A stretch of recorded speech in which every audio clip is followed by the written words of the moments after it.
Hello students, this is exercise number 25 of the Progressive Monthly Magazine September 2021 of the speed of 100 words per minute. Start.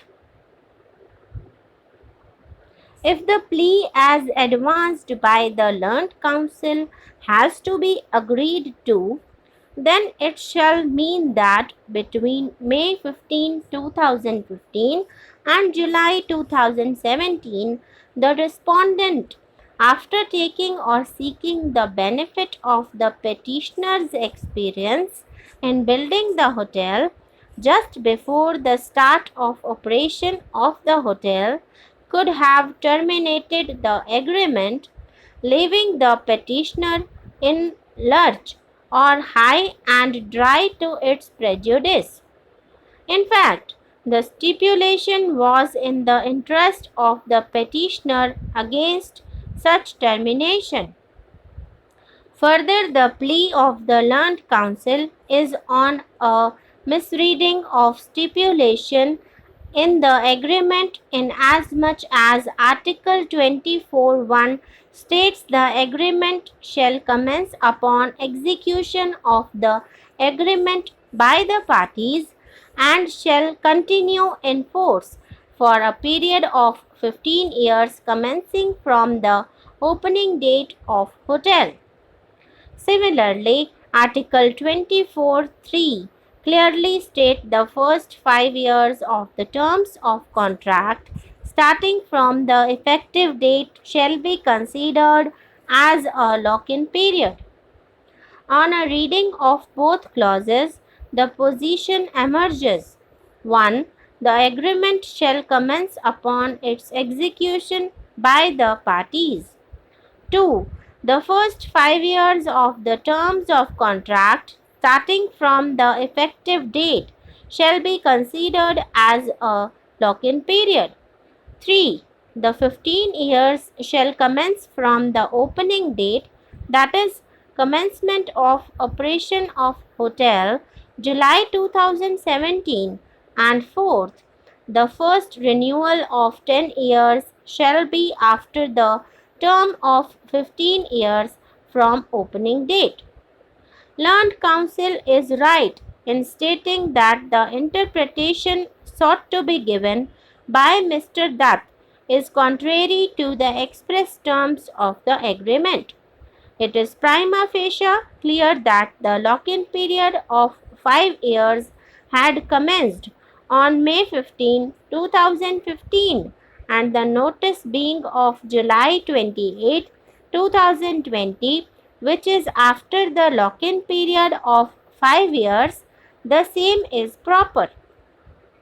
In view of the above conclusion, the reliance placed by Mr. Dutt on the judgments in the cases of Gujarat Bottling Company Limited and others, and Escort Hotels and Resorts Private Limited and others, shall not be applicable in the facts of this case, inasmuch this court, in the country development and management, by relying upon the apex court judgment in Gujarat Bottling Limited, on which reliance has been placed by the learned counsel, has held that the relief by way of interlocutory injunction is to protect the plaintiff against the injury of violation of his right, for which he could not be adequately compensated in damages recoverable in the action. The need for such protection has, however, to be weighed against the corresponding need of the defendant to be protected against injury resulting from his having been prevented from exercising his own legal rights, for which he could not be adequately compensated. Whereas in the case in hand, there is no stipulation that the agreement cannot be terminated even after lock-in period. In other words, it is determinable contract. That apart, the justification of the respondent is by relying on the stipulation of underperformance of the petitioner for 3 years. Whether there was underperformance, who was responsible for the same, cannot be decided in these proceedings, but to be decided by the arbitrator, and the petitioner can be adequately compensated in damages if it succeed before the arbitrator.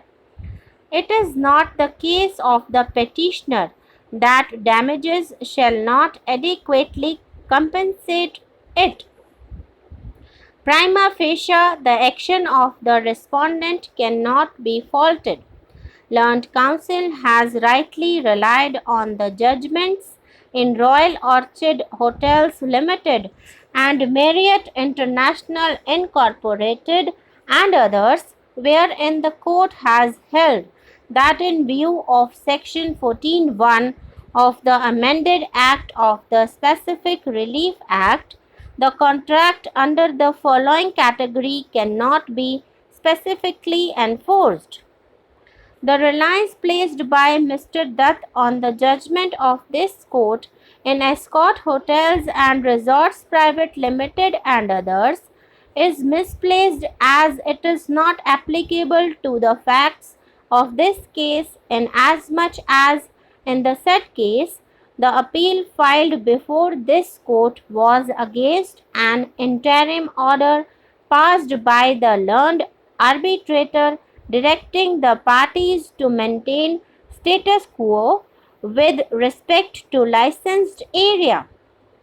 This was primarily on the basis of clause 22.4 of the license agreement therein, which stated that Escort can terminate the agreement except in the event of any three consecutive defaults by respondent CPRL to pay license fee and failure on the part of CPRL to make good the default.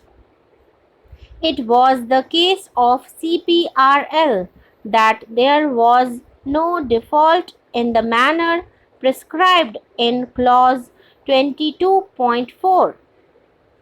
This plea was accepted and the status quo order was not interfered with.